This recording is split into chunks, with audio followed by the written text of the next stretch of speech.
C'est un épisode peu connu et sombre de l'histoire de France. Pendant 30 ans, le gouvernement français a mené de gigantesques essais nucléaires en Polynésie et en Algérie. Les bombes ont empoisonné des dizaines de milliers de personnes. Encore aujourd'hui, les habitants estiment que de nombreux cancers pourraient être liés à la radioactivité. Mais Paris n'a toujours pas indemnisé toutes les victimes et présenté des excuses officielles. Des milliers de malades, des enfants morts-nés, des enfants handicapés, des familles décimées. J'avais 2 filles qui ont le cancer. J'ai trop peur mes petits-enfants après. Quand est-ce qu'il va arrêter? It's like a genocide. Silently, our people is dying. Il y en a plein qui sont en train de mourir dans des conditions mais ignobles. C'est même plus un symptôme qu'ils ont. On appelle ici des cocktails de maladies radio-induites.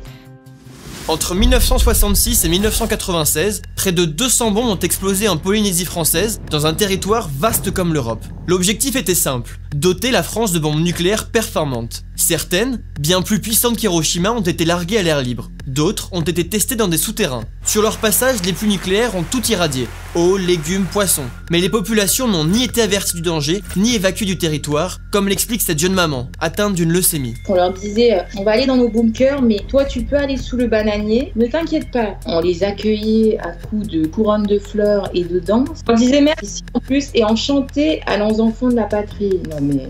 Le média Disclose a enquêté pendant 2 ans sur ce scandale d'État.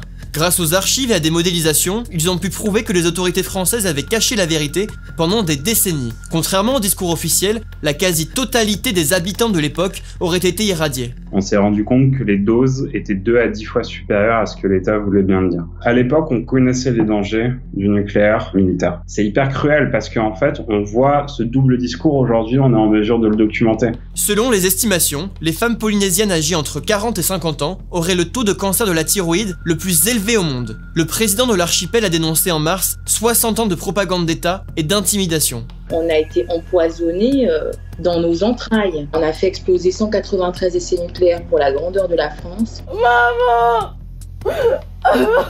aide-moi à me lever, s'il te plaît. Et ça arrive souvent la nuit. Du coup, j'ai carrément peur. Parce que ça fait trop mal. La grandeur de la France, je la vis au quotidien aujourd'hui. C'est ma vie qui a été bouleversée. Près d'un demi-siècle après les premiers essais, la France a mis en place un fonds d'indemnisation pour les personnes présentant une maladie radio-induite. Mais en 10 ans, seulement 506 personnes ont reçu des réparations, essentiellement des militaires. Les autorités ont refusé 2/3 des demandes. Seulement une 60aine de civils auraient été indemnisés.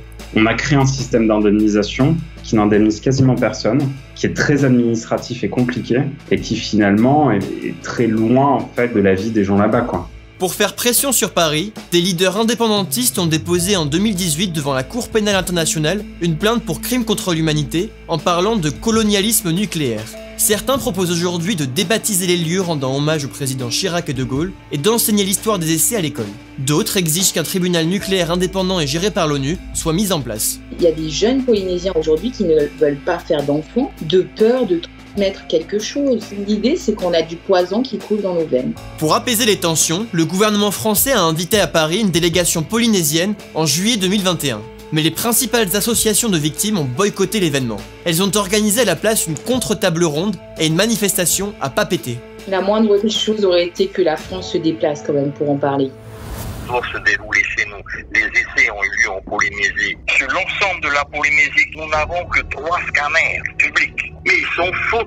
Les collectifs de victimes demandent des études transgénérationnelles pour connaître sur le long terme l'impact des essais. Paris s'est pour le moment engagé à envoyer des internes en médecine, à simplifier les démarches d'indemnisation, à financer partiellement la sécurité sociale et à renforcer la recherche contre le cancer. Mais la ministre de la Mémoire et des Anciens Combattants a indiqué qu'il n'y avait jamais eu de mensonge d'État et le gouvernement a annoncé qu'il n'y aurait pas d'excuses officielles. Le fait d'assumer, c'est plus fort que de dire pardon.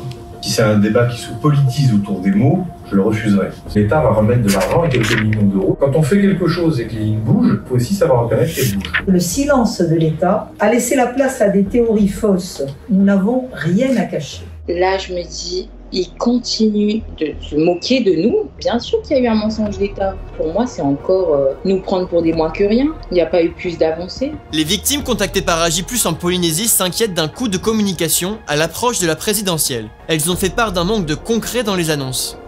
Au niveau des tirs souterrains, ce sujet sujet n'a jamais été abordé. Les failles sont tellement grandes que les meilleurs ingénieurs français prédisent que dans un avenir immédiat, l'île va s'effondrer et va générer un tsunami. Je ne sais pas si vous vous rendez compte, il y aura des centaines de morts. Afin d'engager un travail de réconciliation, le président de la République doit se rendre en Polynésie le 25 juillet. À la demande des historiens, il devrait annoncer l'ouverture des archives secret défense liées au nucléaire. Plus de 50 ans après les premiers essais en Polynésie, ces déclarations sont très attendues. Permettront-elles d'apaiser les plaies du passé ?